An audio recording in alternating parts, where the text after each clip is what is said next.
శ్రీకృష్ణ పరబ్రహ్మణే నమః. శ్రీ సద్గురు పరమాత్మనే నమః. సర్వమహర్షిభ్యో నమః. ప్రకృతి నుండియే సత్వ రజస్తమస్సులను గుణములు ఆవిర్భవించుచున్నవనియు జీవుని బంధమునకు అవియే కారణములైనయు పేర్కొనుచున్నారు. 5వ శ్లోకం.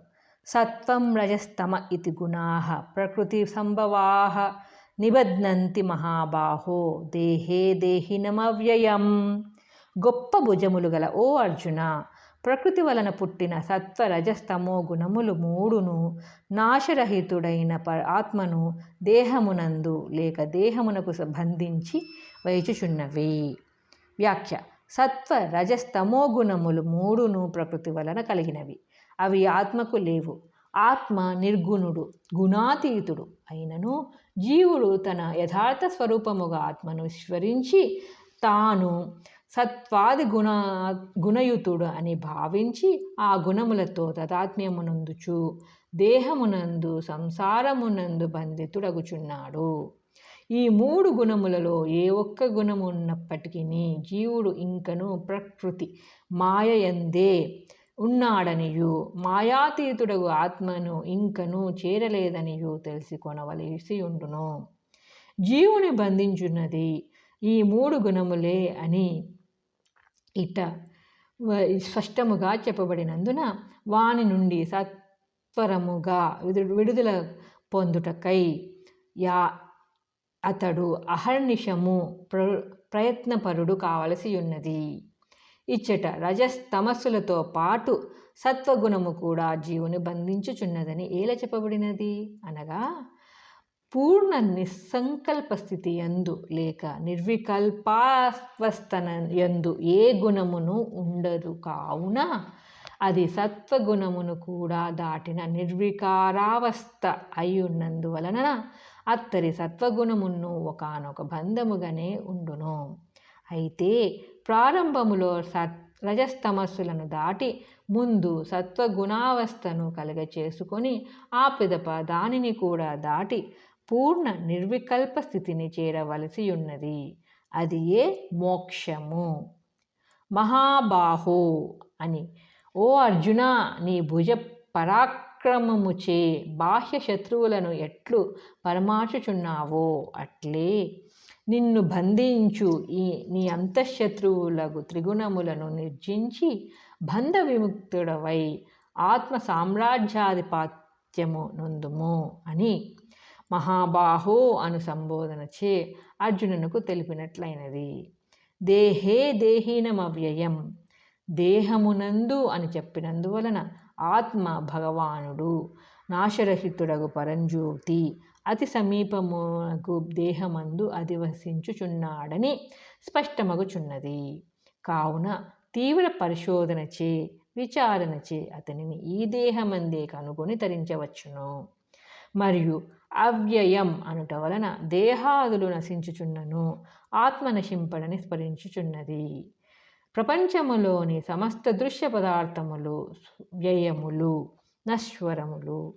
ఆత్మ ఒక్కడే అవ్యయుడు, శాశ్వతుడు. కావున ప్రతివారును వారు ఏ స్థితి యందున్నది ఒకంత విచారించుకొని దేహమందా లేక దేహియందా అని నిశ్చయించుకొని దేహమందైనచో త్రిగుణములను క్రమక్రమముగా రహితమునర్చుకొని ఎట్టకేలకు దేహియగు పరమాత్మయందు చేరవలెను. అది ఏ జన్మ సార్థకత. ప్రశ్న. ఆత్మ ఎట్టివాడు? ఉత్తరము. నాశరహితుడు, అవ్యయుడు. ప్రశ్న. తాను వాస్తవముగా అట్టి నాశరహితుడగు ఆత్మ అయ్యున్నప్పటికీ అజ్ఞానవశమున జీవుడు దేనిచే బంధింపబడుచున్నాడు? ఉత్తరము. సత్వ రజస్తమో గుణములచే. ప్రశ్న. ఈ గుణములు వేని నుండి జనించున్నవి? ఉత్తరము. ప్రకృతి నుండి. ప్రకృతి సంభవాః. ప్రశ్న. కావున జీవుడు బంధరహితుడగుటకు మార్గము ఏమి? ఉత్తరము. త్రిగుణములను దాటి ఆవలనున్న పరమాత్మను చేరుటయే. ఇక సత్వాది గుణములలో ఒక్కొక్క దాని యొక్క స్వరూప స్వభావములను క్రమముగా 3 శ్లోకముల ద్వారా తెలుపుచున్నారు. మొట్టమొదట సత్వగుణమును గూర్చి పేర్కొనుచున్నారు. 6వ శ్లోకం. తత్ర సత్వం నిర్మలత్వాత్ ప్రకాశకమనామయం సుఖసంగేన బధ్నాతి జ్ఞానసంగేన చానఘా. వ్యాఖ్య. గుణములు 3ను ప్రకృతి మాయాజన్యములగుట వలన సత్వగుణము కూడా అందుచేరియుండుట వలనను అదియు మాయ యొక్క ఒకానొక భాగమే అయ్యున్నది. అయితే అది శుద్ధ భాగము. అది నిర్మలమగుటచే తక్కిన రెండిటి కంటేను శ్రేష్టమైనది. కావున వాంఛనీయమైనదే. కానీ పూర్ణాత్మస్థితి యందు ఇదియు ఒకానొక అడ్డే అయ్యున్నది. దీపమునకు నల్లటి గాజు చిమ్నీ తొడిగినచో ఎట్లుండునో, ఎర్రటిది తొడిగినచో ఎట్లుండునో, తెల్లటిది తొడిగినచో ఎట్లుండునో ఈ గుణములచే ఆవృతమైన ఆత్మయు ఆయా గుణములచే ఆవృతమగునప్పుడు అట్లుండునని తెలుసుకునవచ్చును. తెల్లటి చిమ్నీ నిర్మలముగానున్నప్పటికీ అదియు ఒకానొక ఆవరణమే అగును. అట్లే సత్వగుణమును సుఖాసక్తి చేతను జ్ఞానాసక్తి చేతను ఆత్మను బంధించుచున్నదని ఇచ్చట తెలుపబడినది. నేను సుఖవంతుడను అను దేహేంద్రియాది క్షేత్రధర్మమైన సుఖమును ఆత్మయందు ఆరోపించుట అను సుఖ సంసక్తి చేతను ప్రపంచ విషయమైన లేక పాండిత్య విషయమైన వృత్తి రూపమగు అంతఃకరణ ధర్మమును ఆత్మయందు ఆరోపించుటయను వృత్తి జ్ఞాన సంసక్తి చేతను ఈ సత్వగుణము ఆత్మను బంధించుచున్నది. కావున దానిని కూడా దాటి ఆ బంధమును కూడా వదిలించుకొని కేవలము ఆత్మస్థితి అని బడియుమని అర్జునునకు భగవానుడు బోధించుచున్నారు. అనగా అఘము పాపము లేనివాడు అనఘుడు. పాపరాహిత్యము నిర్మల చిత్తత్వము బ్రహ్మ విద్యోపదేశమునకు అర్హత అయ్యున్నది. అట్టి అర్హతను అర్జునుడు వరిసినని ఈ అనఘ అను సంబోధనచే వ్యక్తమగుచున్నది. ప్రశ్న. సత్వగుణము ఎట్టిది? ఉత్తరము. నిర్మలమైనది, ప్రకాశింపచేయున్నది, ఉపద్రవము లేనిది.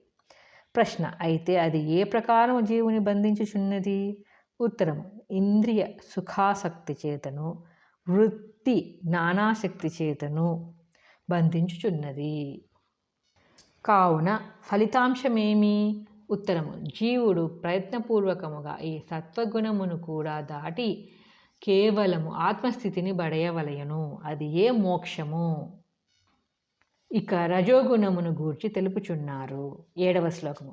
రజో రాగాత్మకం విద్ధి తృష్ణాసంగ సముద్భవం తన్నిబధ్నాతి కౌంతేయ కర్మ సంగేన దేహినం. ఓ అర్జున, రజోగుణము దృశ్య విషయముల ఎడల ప్రీతిని కలుగచేయునదియు, తృష్ణను కోరికను ఆసక్తిని కలుగచేయునదియు అని ఎరుంగుము. అయ్యది కర్మములందలి ఆసక్తి చేత కర్మ సంబంధము చేత ఆత్మను జీవుని లెస్సగా బంధించి వేయుచున్నది. వ్యాఖ్య. లభింపని వస్తువునందలి అభిలాషయే తృష్ణ. లభించిన దాని యందలి అభిమానమే సంగము. ఈ తృష్ణా సంగముల రెండిటిని రజోగుణము కలిగచేయుచున్నది.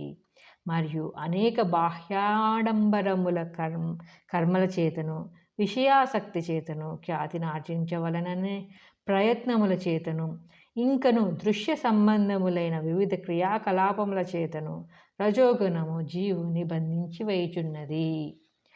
నిబధ్నాతి. సత్వగుణమును గూర్చి చెప్పునప్పుడు బధ్నాతి అని చెప్పి రజోగుణ తమోగుణమును వర్ణించినప్పుడు నిబధ్నాతి అని పేర్కొనుట గమనింపదగినది.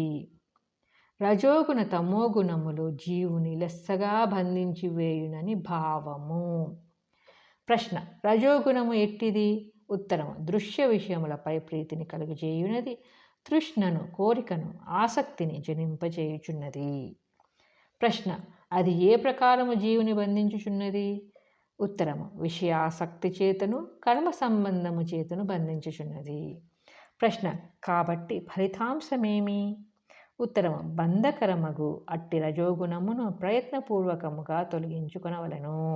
8వ శ్లోకము.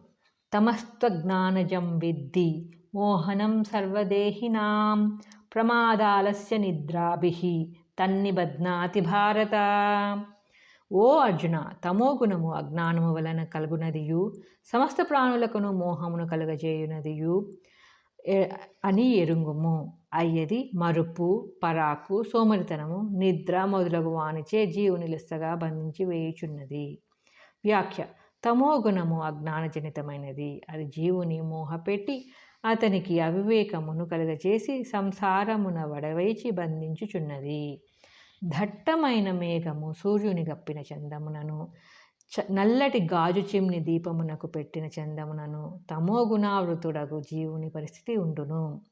సర్వదేహినాం అని చెప్పుట వలన వివేకవంతులను, ఆత్మజ్ఞానయుతులను తప్ప తక్కిన వారందరినీ అది ఆవరించుచునే ఉండునని గ్రహించవలను. ముముక్షువులకు వారి వారి ప్రయత్న తీవ్రతను బట్టి అది క్రమముగా తొలగిపోవుచుండును. అయితే ఒకనికి తమోగుణము ఉన్నదా లేదా అని తెలుసుకొనుట ఎట్లు? మత్తు, సోమరితనము, అతి నిద్ర, అజాగ్రత్త, బద్ధకము మున్నగునవి ఎవనికుండునో అతనికి తమోగుణము పూర్తిగా కలదనియే గ్రహించవలను. అట్టి లక్షణములను ముందుగానే తెలుసుకొని వానిని నివారించుట ద్వారా అంధకార సదృశమగు ఈ తమోగుణమును హృదయము నుండి దూరముగా పారద్రోలవలెను. ఏలయనిన ఈ తమోగుణ రజోగుణములు జీవుని గట్టిగా బంధించి వేచి సంసార గర్తమున పడవైచి దైవమునకు అతనిని దూరమునిగా చేయుచున్నవి. నిబధ్నాతి అనగా ఇది. కాబట్టి ముముక్షువులు వాని విషయమున కడు జాగరూకులై మెలగవలెను. భారత, భరత వంశమునందు జన్మించిన ఓ అర్జున అను ఈ సంబోధన పదము ఈ అధ్యాయమున పెక్కుమార్లు వాడబడుట గమనించదగినది. ఎట్లనినా సంభవ సర్వభూతానాం తథో భవతి భారత. 14వ అధ్యాయం 3వ శ్లోకం. ప్రమాదాలస్య నిద్రాభిస్తన్నిబధ్నాతి భారత. 8వ శ్లోకము. సత్వం సుఖే సంజయతి రజః కర్మణి భారత. 9వ శ్లోకము. రజస్తమశ్చాభిభూయ సత్వం భవతి భారత. 10వ శ్లోకము. రజస్యైతాని జాయంతే నివృద్ధే భరతర్షభ. 12వ శ్లోకం. ఈ ప్రకారంగా ఒకే అధ్యాయంలో ఒకే సందర్భమున భారత అను పదమును ఇన్నిసార్లు ప్రయోగించుటలో ఏదైనా విశేషముండియే ఉండవలను. అది ఏది అనిన భా అనగా ప్రకాశము, జ్ఞానము. దానియందు రతః ఆసక్తుడవు కమ్ము అని అర్థము. ఈ పదము ద్వారా అర్జునునకు సూచింపబడుచున్నది. ఓ అర్జున, ప్రకాశ స్వరూపమై త్రిగుణ మాలిన్యవర్జితమై అతి నిర్మలమైనట్టి నీ స్వస్వరూపమును జ్ఞాపకమునకు తెచ్చుకొనుము. నీవు అంధకార రూపులుగాను ఈ త్రిగుణములతో చేరిన వాడవు కావు. అవి మాయా ప్రకృతి జన్యములు. నీవో తద్విలక్షణుడవు, జ్ఞాన ప్రకాశ సచ్చిదానంద స్వరూపుడవు. కావున అట్టి ప్రకాశరూప నిజాత్మతత్వమున స్థితుడవై త్రిగుణాతీతుడవై వరగుము అని హెచ్చరించుటకై కాబోలు ఇన్నిసార్లు భారత అను పదము భగవానుడు ప్రయోగించిరి. ప్రశ్న: తమోగుణము దేని నుండి పుట్టుచున్నది? ఉత్తరము: అజ్ఞానము నుండి. ప్రశ్న: దాని స్వభావమేమి? ఉత్తరము: అది సమస్త జీవులకును మోహమును అవివేకమును కలుగచేయును. ప్రశ్న: ఏ రూపమున అయ్యది జీవులను బంధించుచుండును? ఉత్తరము: మరుపు, పరాకు, సోమరితనము, బద్ధకము, అతి నిద్ర మున్నగు వానిచే బంధించును.